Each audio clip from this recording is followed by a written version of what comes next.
We got married on the 22nd of December 1956 at the Wesleyan Methodist Church, Old Road, Treforest. Beryl was my matron of honour, Mars was my bridesmaid, and we had the reception afterwards down the bingo club in Rydfelyn.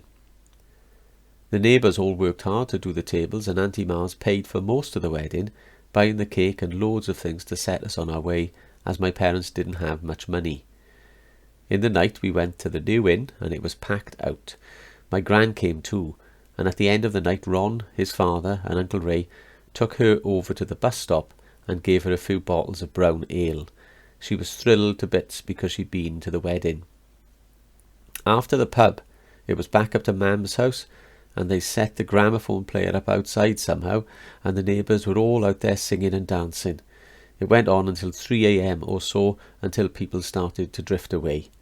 A few people from Swansea stayed in Mam's. Auntie Beryl and Uncle Derek stayed with Mrs. Penkeffman next door. It was funny to see people sleeping all over the place, and quite unusual in those days.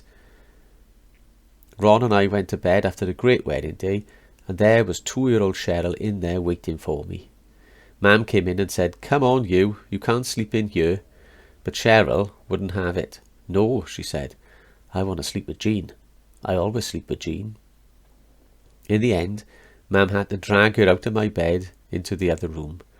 In the morning she came running into us and jumped into bed. She couldn't stop talking about the wedding, and I think she thought we were going to do it all over again the following day. The day after Boxing Day, we came down to Swansea. What a day that was. I had to pack to come all the way down, and it would take a good 2.5 hours on the bus. Away we came. As we were coming through Aberdare, the snow started, and that's exactly how I felt, as if I had snow in my heart that day. I really did break my heart having to leave the family, but we came down to our new home. When we arrived, we made the fire, and I felt cold and lonely, with just the two of us, having been used to always having a house full of people. Mam Dirk invited us in for a meal, so we went in there and stayed for a while.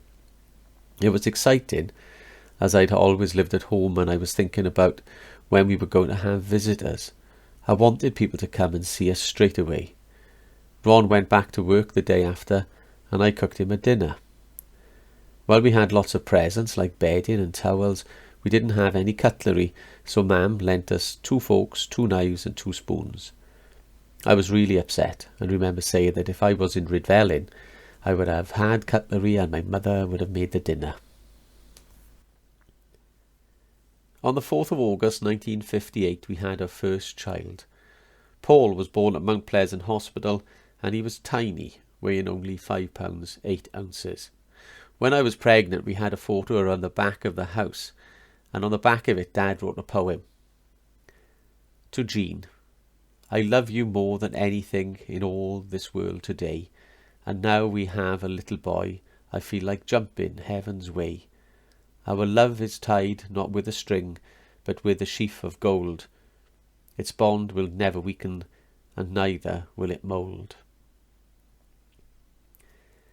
After only a few days after the birth, we were transferred down to the hospital on Fairwood Common. Dad's friend Ray Porter said that he would come and fetch us in his car. I was in the ward waiting to take my new baby home when Nurse Jones came in to say that our lift had arrived. I went outside and there was this beautiful white Rolls Royce with a huge bouquet of flowers.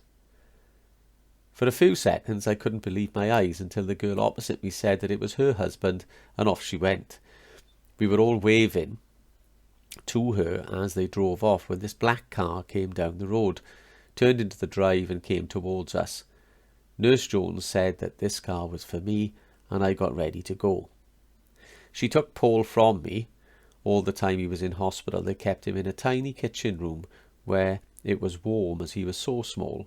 She wrapped him up, and when we came out it was bucketing down. Ray was there with Bamper, and when I got to the car I could have died. This was no Rolls Royce. In fact, there was no floor in the back of the car. After a bit of a struggle I was sitting there with the baby in my arms above this great big hole in the floor. Ray couldn't shut the window because that was broke too. As he was pulling away, the nurse called for us to stop as we'd forgotten the notes for the doctors. Ray shouted for her not to try to open the door, but he was too late. The nurse was standing in a big puddle with the car door in her hand. I can honestly say that I had never felt so embarrassed in all my life. I wish Bamper had got a taxi for me. Apart from all that, Ray got us home safely, and when we got in, he made us a roaring fire. I went to change the clothes that had become mud splattered and soaked during our journey home, and to sort the baby out. Ray said he wasn't going to work that afternoon as he wanted to stay here and help me. Bamper was here too, and he ended up making the dinner. Ray Porter was a wonderful friend, but sadly he died quite young of cancer. What a day that was.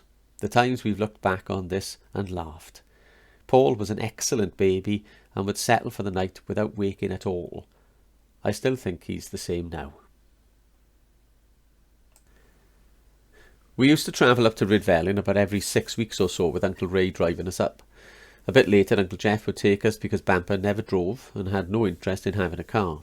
His father and Uncle Les were big pigeon fanciers, and the boys would take the pigeons down to the train station every week on a Friday, either to the train station in town or to Cocket train station, so they could be taken off to wherever they were flying from. They would then be released and would always find their way straight back to the pigeon loft we had in the back garden. Everyone would keep a lookout for them on a Saturday afternoon, and Paul would go out the back to sit with Bamper and Uncle Les on chairs they put out the back. When Paul was small, Bamper made a gate out the front so Paul could walk out there safely. His gate made Paul look like he was in prison. The poor boy couldn't see anything out the front at all. In the end, Bamper's father came and took over, and in no time at all he'd made a beautiful little gate. Having said how hopeless he was at DIY, he's better today at the age of 71 than he's ever been.